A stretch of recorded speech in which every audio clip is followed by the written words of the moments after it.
नवंबर 2, 2000 एक internet discussion forum में जहां पर लोग आपस में बात करते हैं, उसमें एक नया मेंबर ज्वाइन हुआ और उसके अकाउंट का नाम था जॉन टाइटर और उसने ये पोस्ट किया।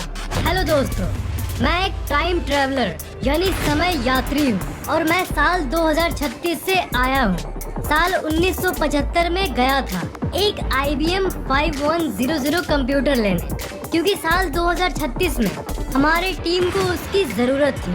और 1975 से 2036 वापस जाते समय मैं बीच में साल 2000 में रुक गया हूँ, क्योंकि मुझे देखना है कि पास्ट कैसा था और Y2K नाम की एक कंप्यूटर प्रॉब्लम को भी मुझे देखना था। इस मैसेज ने पूरी इंटरनेट को हिला कर रख दिया था, पर ज्यादातर लोग तो यही मानते थे कि ये कोई फेक प्रोफाइल वाला आदमी है जो सिर्फ पब्लिसिटी और फेमस होने के लिए ऐसा कर रहा है। ज्यादातर लोगों ने तो इसे सीरियसली नहीं लिया। फिर उसकी पोस्ट का रिप्लाई करते हुए बहुत लोगों ने कहा कि अगर तुम सच बोल रहे हो तो इसका कुछ प्रूफ दो हमें।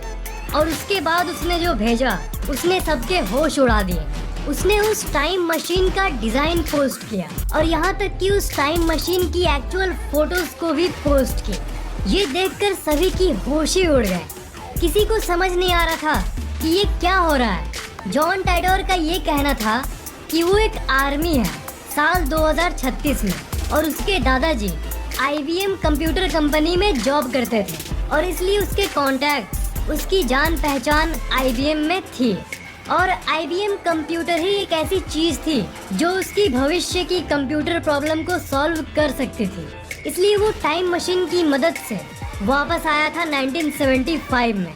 आपके मन में ये सवाल आ सकता है कि अगर वो सच में फ्यूचर से आया था तो उसे तो पता ही होगा कि आगे क्या होने वाला है, तो क्या उसने किसी घटना के बारे में बताया था? जी हाँ, यही तो अजीब बात है, उसने बहुत कुछ बताया था।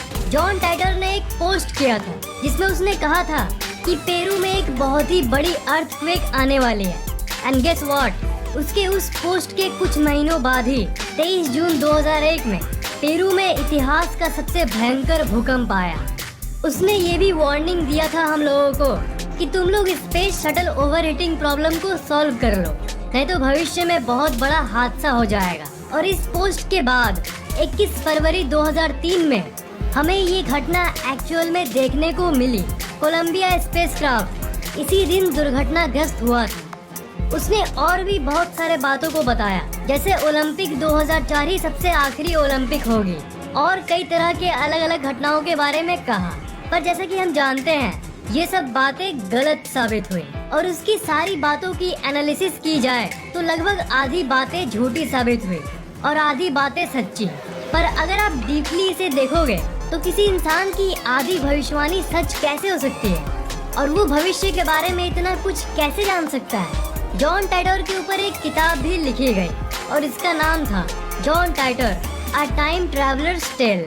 मार्च 2001 को जॉन टाइटर ने अपना आखिरी पोस्ट किया, मतलब इस डेट के बाद उस अकाउंट से आज तक कोई पोस्ट नहीं हुई और एक रहस्य बन के वो हमेशा के लिए गायब हो गया। A man in a plane. 1954 में एक प्लेन जापान के एयरपोर्ट पे लैंड किया और उस एयरपोर्ट से एक नॉर्मल सा इंसान बाहर की तरफ निकल रहा था। और जैसा कि आपको पता होगा, एक जगह में बीच में पासपोर्ट चेकिंग होती है, तो वो वहाँ अपना पासपोर्ट दिखाने के लिए रुका।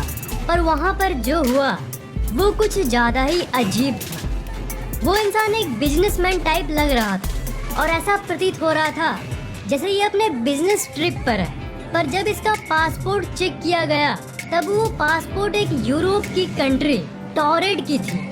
पर जानते हो, टॉरेड नाम का कोई जगह असल में एग्जिस्ट करता ही नहीं। शुरू में ऑफिशियल लोगों को लगा कि ये कोई पासपोर्ट की गलती है, पर उसी समय उस इंसान ने खुद अपने मुंह से ही कह डाला कि नहीं, कोई गलती नहीं है, मैं टॉरेड का रहने वाला ही हूँ। और तुम लोग ये कैसे कह सकते हो कि टॉरेड नाम का कोई देश है ही नहीं? मेरा देश तो हजारों सालों से यूरोप में है और टॉरेड से जापान का ये मेरा पहला ट्रिप नहीं है। मैं यहाँ पर पहले भी कितनी बार आ चुका हूँ। वो इंसान बहुत गुस्सा हो गया था।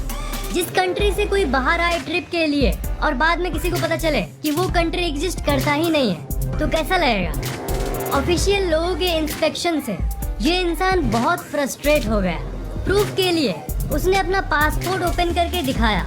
पासपोर्ट पर बहुत सारे जेन्युइन सील्स लगे थे, स्टैम्प्स भी लगे हुए थे जो कि बिल्कुल जेन्युइन था, और यहाँ तक जापान का स्टैम्प भी उस पासपोर्ट पर था, जो उसके हिसाब से उसने तब लिया था जब वो यहाँ पर किसी बिजनेस रीजन के चलते आने का प्लान बना रहा था। उसके पास एक लाइसेंस भी था जिसके ऊपर कंट्री का नाम टोरेड लिखा हुआ था। फिर ऑफिशियल्स ने उसे एक मैप दिया और ये कहा कि तुम्हारा कंट्री टोरेड मैप पर कहाँ पे है, जरा बताओ तो। और उसने पॉइंट भी किया फ्रांस और स्पेन के बीच में एक छोटी सी एरिया पे।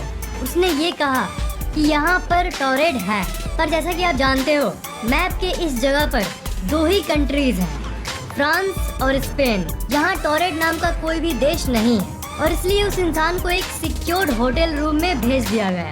वो इंसान मान गया और ऑफिशियल्स ने उसे ये कहा कि सुबह में इंस्पेक्शन के बाद, तुम्हारी जांच के बाद हम तुम्हें छोड़ देंगे।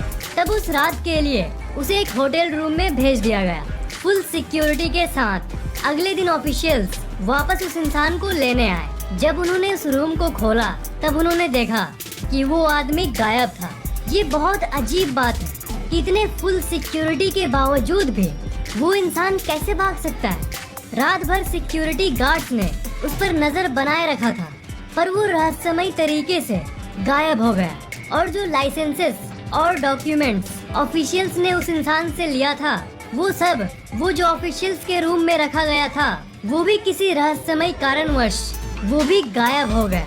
पर इस घटना के बारे में कहीं उतनी बात नहीं की गई, न्यूज कवरेज या अटेंशन दी ही नहीं गई। इस घटना के 35 साल बाद इस किताब के जरिए, जिसका नाम था द डायरेक्टरी ऑफ पॉसिबिलिटीज, लोगों को इस घटना के बारे में पता चला। और एक किताब जिसका नाम था स्ट्रेंज बट ट्रू, उस किताब में भी इस घटना के बारे में जिक्र किया गया। इस घटना को कोई भी आज तक नहीं समझ सका कि ये आखिर हुआ क्या था।